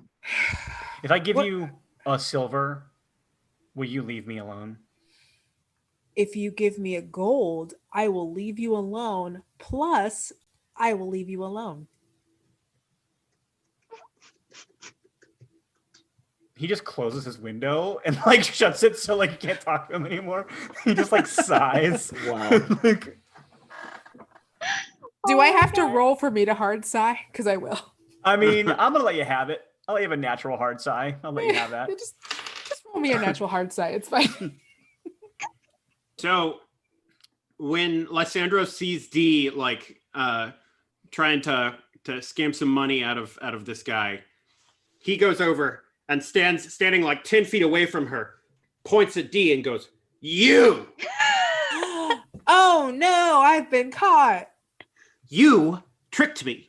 You brought me all the way here under false pretenses and tried to sell me into servitude, and then you got me thrown into an arena where I was almost gored to death by minotaurs. And if Why you do you do keep that bringing up again, old I'm shit? going to be very upset with you." Hey, Just- Merchant of just- Mischief just rated us. Thank you, Merchant of Yay. Mischief. Sorry, Thank you. continue. Hey. Sorry, continue What? your scene. Just want to thank No, readers. why do you keep talking to me about old stuff? Okay, look, I'm ready to forgive you on this. I am down with trickery. I mean, it just kind of happens sometimes. It's like the way you do stuff, but I could really go with an apology. I think that all of the many times I've gotten you out of whatever dumb scam you were doing is probably worth an apology, right? It's like One quick one. You tried to sell me into servitude, and I've never done anything like that to you. Okay, fine. I forgive you for letting me sell you into servitude. Is that okay? Danielle, I'm not sure you're going to get to use it in this session because of the time it is, but I'm giving you inspiration for forgiving Lysandros for you cheating in. Thank you. I don't think it is. Okay, but we like killed all those small towns. I just think that like if the two of us banded together with hot fur lady and not hot because he's a rat guy. I don't know. Is rat guy hot? I haven't seen you guys since that. I'm just saying like we could be very beneficial to each other. It's worked in the past. Why wouldn't it work now? Dee, you know I can never be that angry at your almost psychopathic inability to take any sort of responsibility for the things you've done. Who, me? But next time, I am going to be very angry. Yeah, you are. Just like every other next time, you're going to be so mad. And Lysandros pulls out another bottle of that wine and says, "Here, this is for you." I go to grab the wine. It's an illusion. Well, how are we supposed to fill arenas if you can't even... Okay. Yuck, and he just like runs. So I'll say that y'all have a good hour or so of carousing and drinking, and people are like, you're kind of getting a lot of free drinks, not because people are buying drinks for you, because people are ordering drinks and then staring off in the middle distance for a while and then leaving their filled drinks behind as they just kind of wander off to their lives. And I'm sure Lysandros is tanking them all. Eventually the guards start to seem a little bit annoyed that you're still there and maybe like politely suggests that you move on before the Gorgon like recovers from her annoyance and comes back out to finish her feelings on the subject. So what do y'all stay or do you head back to the inn? No, you don't tell me. After about 45 to 55 minutes in my rat form, I will look at my rat watch and be like, oh, I'm about to turn back into a centaur. So I'm gonna skitter scamper out of there as a rat and like try to get my compatriots to leave with me because I don't want to look like me in here. All right. Do y'all follow the rat as he runs out, or are you just kind of go, sometimes rats leave. What are you gonna do? I think we have to pay our tab, but I'm not. So I'm just gonna go with the rat. How are you feeling? I grab an IOU and I flip it to the bartender. That'll be 1 gold. He is just still just like, that's 1 gold. And then I go over to Callie and I'm just like, hey, how you feeling? So just like pull out a gold. And he'll take it and then pretend to flip one to the bartender and then put it back in Callie's purse. Well, then now it's not a 50-50 split. Like now it's like a 80-20 split. You're the 20. All right, ladies. I think it's time we made our way somewhere else before the Gorgon comes back and decides that we owe her money again and to throw us back into the arena we just made our way out of. Remember, this was a victory, Callie. I know things are a little strange, but we won. It could be worse. Come on. And he kind of like pats both Dee and Callie, who are both decently drunk in different stages of dealing with it. All right. So yeah, y'all make your way back out the tunnel you came in. I'll say Claw. I'll say your wild shape wears off while you're in the tunnel. So you pop back to form and you have to maybe struggle a little bit to get out of the tunnel, but you stairs. Yeah, you are fine. And you are heading out, and I don't know which one of your party members asked because they're all pretty drunk at this point, but one of them says to you, hey, what's up with those markings anyway? Yeah, Callista will. Very. Oh, okay. Right. You want to roll for it? Either you guys can both do let's it. roll for it. So I'm going to be leading this party, 15. not back. There you go. Yeah, that's you. Not back to the hotel. We're not going back. We are leaving this stupid city because Please. I don't want to be, and also the Gorgon knows where we were staying. So we start heading out of town, whatever the nearest exit is. And I'll describe and sort of as I'm trying to ferry them away from whatever the heck that just was. SF Giants 49ers gave us 4 rerolls for the players. Normally Hey! rerolls don't they disappear at the end of the session, but since it's already 9:45, I'm going to make a unilateral decision as a GM that those will be for the next session. So Yay! thank you SF Giants 49er. I don't want your donation to be not used, so Right. we'll say next session you'll start the game with 4 rerolls. I'm sorry, Dom, if that's against the rules of the channel, but I'm making it. I'm the goddess here. I found out I just been fired from my job. Kidding. So yeah, I just want to make sure that kind of gets useful. That's a very lovely gift. So thank you so much, FF Giants 49er, and we will use those for the next session. So we'll keep with the 4 that you guys currently have 4 left. So we'll keep those for this one. Those 4 will be for next time. Perfect. So as we're walking out of town, I will say the blue paint that I have on my face is traditional for the fairies band. We give ourselves ancestral markings, different wards that give us different protections from the ancestors.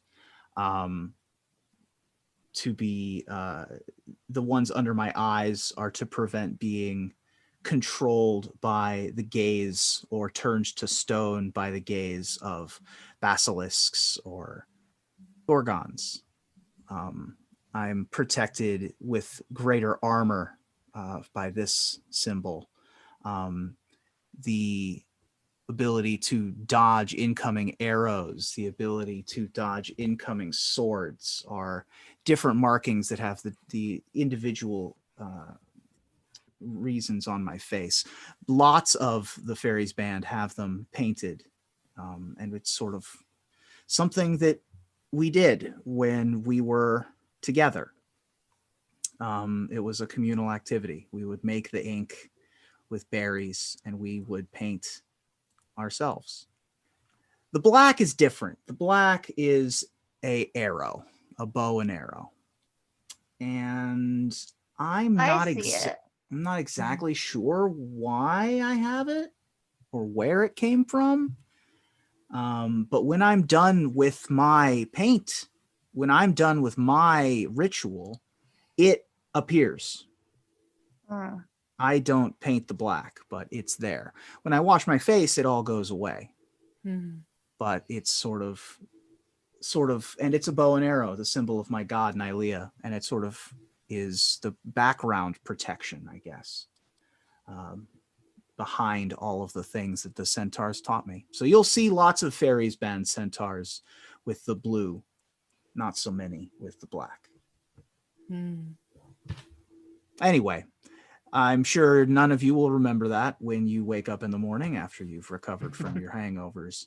We should find someplace outside of the city to make camp. I've got a tattoo of a boat on my elbow. I don't remember where it came from. I have a drawn chariot on my other arm. Tattoos are so cool. Is it Helios, the sun god, driving the chariot in your game, in universe? So is that what y'all are deciding? Are you not going to stay at the inn again? You're going to go out of town and camp? I don't want to be in this city as long as the whoever that person was. Callista, who was that person? That was someone I thought that I would.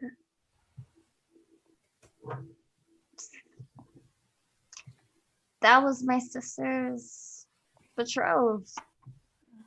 And now they're not betrothed. And Well, Family's tough. yeah. Seems like something that you will have to deal with in the future, but Nope, I won't because my sister's dead. So not a problem anymore, So okay. problem solved. Problem solved. I'm sorry that your sister's real dead. It sounds stupid. It is. It's real stupid. Well, the good news is we don't have to be in this stupid city anymore. We have this, and I'll produce the mask out of my saddlebags. And we have a thing to go look at, apparently. And I am going to follow you, Callista, because my God has told me that you have a mission, right? Yes. And we are going to follow this mask, which is pointing us in a direction. So let's leave. Well, wait. Have we slept already? This is the No, next you're morning? heading out of town. You're trying to find a place to camp.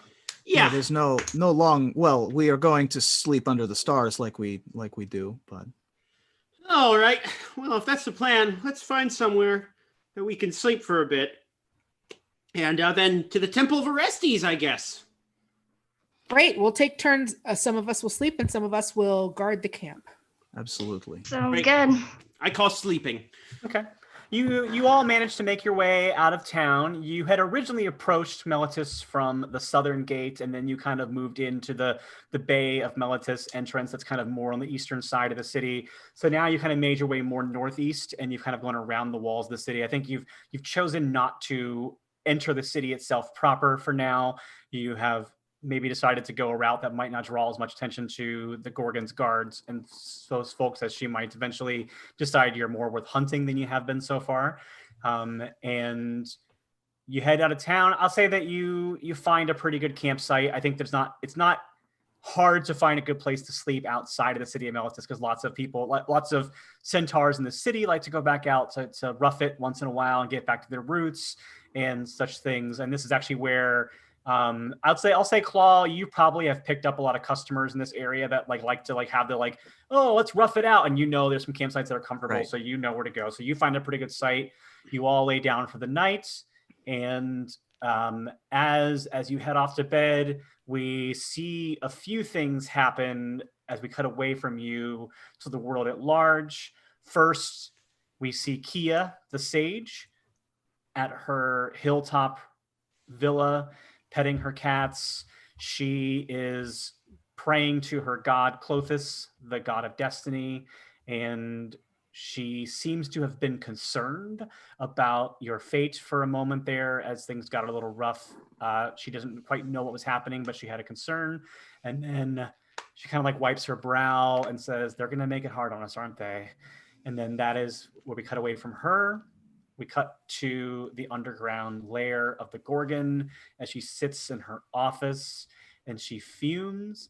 And across from her, sitting in one of the chairs that y'all sat in earlier, is Seza, the Leonid who was casting the spell. And she says, "Tell me everything you know about the Leonin." And then tell me all you know about this Callie, she says to Seza. And then we cut back to the campsite. Who is anyone keeping watch? Yeah, I'll take the first watch. Okay, your first watch goes off without a hitch, and then you go to bed. And then I'll say, Lysandros, you take the second watch. All And right. as you take the second watch, a sensation happens familiar to what happened when you were heading into the town of Meletis to begin with. All the color drains from the world and turns to black and white. And any sounds you heard, the crackling of the fire, any of your compatriots talking in their sleep, the carousing of nearby campsites as people drown themselves in wine, shrinks down to a whisper. And then you hear a rustling in front of you. Now, Lysandros, you have had encounters with your god Finax before in the form of symbols, in the form of luck. You have one time met a gambler who spoke to you and took your dice into his hand and manipulated them and gave them back to you and enchanted them with the powers of Finax. And you have taken for granted and assumed that was a presence of your god. As you look in front of you, Lysandros, suddenly you see a figure that is in color when the rest of the world is black and white. You see a figure in front of you wearing draping grayish robes with symbols around them. He has gold hands that are wrapped. He is wearing a bright golden mask, the funerary mask of the returned. However, it is bright, it is resplendent, it is radiant, and it's pointing out, and there are sparkles of Nyx-like stars throughout his form. There are birds that are almost appearing and growing out of him. This is the form of your god, Phoenix. And he looks at you and he claps his hands together and says, Lysandros, I think it's time that you and I got better acquainted. And that is where we're going to cut away from the story tonight. However, there was also a second unlock. We had 2 unlocks from our audience tonight. The first was Ruben had already offered as an unlock that he would describe the markings of Claw. And so he did that very elegantly in character and described it. So that was fun. The other unlock also concerns you, Lysandros. Ooh. It concerns a memory that we saw a glimpse of a few weeks back. A memory of the day when an oracle sputtered out a prophecy about the son of your father who would grow up to become the richest of all satyrs and usher in a golden age of your people. A prophecy that changed your life and caused you to flee away from your land. We cut back to that same day, to you hearing that prophecy, and we see a younger satyr next to you. He was named that day when we played that game. You heard about him, your half brother Zan. Yeah. Then we see the prophecy happens. Zan returns home to his mother, who you don't share, tells her about the day, tells her about the exciting news that his brother Lysandros has heard about his future. Then we cut ahead a few years, and Lysandros has fled town. He's disappeared. Everyone's wondering where Lysandros goes. Everyone eventually goes, well, I guess he couldn't stand to muster the power placed on his shoulders, and he took off and ran. You know how satyrs are. Except for Zan. Zan he thinks something is wrong. He's worried about you. And he goes to find you. He leaves the Skola Vale as you did and begins to wander Theros looking for you. In fact, he wanders so far that he eventually leaves Theros. He eventually starts to head to other planes of existence. While he's looking for you, he discovers the truth of the universe, which is that gods themselves in Theros are not as powerful as they could be, and that they are actually given power based on the belief and the system of Theros.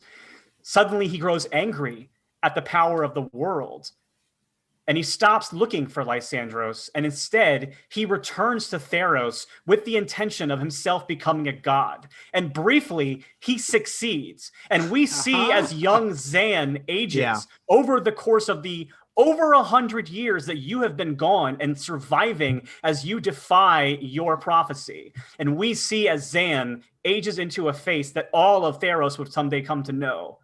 Xenagos, the god of revels. And that is where we will end tonight's episode. Wow. Ah, cool. Love it. I will let you, as the audience, know, for those of you who are a Magic fan, that's a huge bit of Magic lore. I am not a Magic player, but that is a thing that I knew about and I was excited about. That was possibly going to be season finale level reveal, but I was hoping that we would get to it sooner, and I'm so glad I got to unlock that. Unlocking that. Oh that was amazing. It has been in my head since Jordan pitched his character to me, and I have been so excited to finally get to pull that out. So that is where we'll end tonight. Wow. As we said earlier, this is our last game of this calendar year. We will be back at the very beginning of 2021, January 4th, that Monday. So please have a safe and happy holiday. Please like and subscribe to our YouTube channel for the show. Please download the podcast and go and leave comments on the podcast there. But yeah, we'll be back in a few weeks. We appreciate you. Have a happy Hanukkah. Now let's go around the horn and join us Wednesday for I'll say that, you know what? Yeah, Yeah, I guess you know what, Dom, I'll go ahead. You type it out. Voice of Tom. Yeah. Oh God. Let the cast say their goodbyes and stuff like that, and then I'll follow up with what they can do for the channel. That's what I was going to do anyway. So we'll go the reverse order we came in. So Ruben, tell them where they can find you. Oh, hi everybody. I'm the internet's Mox Ruby, MOXREUBY on all of the social media channels. Yeah, you can see me do Magic the Gathering and Dungeons and Dragons and Among Us content primarily on that channel. I have some excellent things coming up that I can't NDA life that I can't tell you about, but by the next time we convene, you will have seen that I've announced a bunch of cool stuff on my Twitter, D&D and Magic and Among Us themed. And so I'm very excited for all that. And yeah, happy Hanukkah. Thank you, Ruben. Now let's go down to Ashlyn. Hey everyone, I'm Ashlyn Rose. You can find me on Twitter as Ashlyn Rose. You can find me on Instagram as rar. It's Ashlyn. And you can check out my voiceovers at ashlynrose.com. I also have a big announcement coming up that is also NDA, but by the time we convene, it will be announced, and I am very excited to share with you. So have a great holidays. Be sure to share this with your friends. We'd love to see you when the new year begins. So yeah. All right. Thank you. Jordan. Hi, everybody. My name is Jordan Pridgeon. You can find me on Twitter at Jordan Pigeon. And also, when the new year starts back up, I will also be on the Friday night show here on Saving Throw, which is called Wild Cards. It's our Savage World show. And we will be starting up the second season of our Nightlingers Carnival of the Extraordinary. I don't know exactly what the date is on that starting out, but first season was very fun, so you could take the holidays to go back and watch some of the old stuff on YouTube. We've got like 10 seasons of Savage Worlds content. Nice. And Danielle. Hi. Yeah, you guys can still, like, if you watch the Honest trailers, I'm one of the writers on there. So go check that out. I sometimes host. Really, if you're casting these spells and you have a choice between like soulmate stuff and career stuff, just pick soulmate stuff. It sounds a lot easier. But yeah, so that is what I am up to. You can follow me at Radford or Danielle Radford at Twitter, and that's it. I'll tell you guys what I'm doing, but it's like not as cool as what anyone's doing here. Oh, come on, please. It's pretty cool. Check out all our amazing stuff. Yeah, pretty cool. I know what you're doing. It's pretty cool. We're all good. And before we move on to my goodbyes, I just want to say a thank you to friends who roll dice who rated us. So thank you so much for wrapping up, but we're excited to see you. Yeah. And then I got hair in my mouth. That's fun. And my name is Riley Silverman. You can find me on Instagram and on Twitter at Riley J. Silverman. And you can also find my writing on Nerdist. And we are about to start recording season 3 of the Game of Rassilon, my Doctor Who RPG podcast. So look for that early at some point in 2021.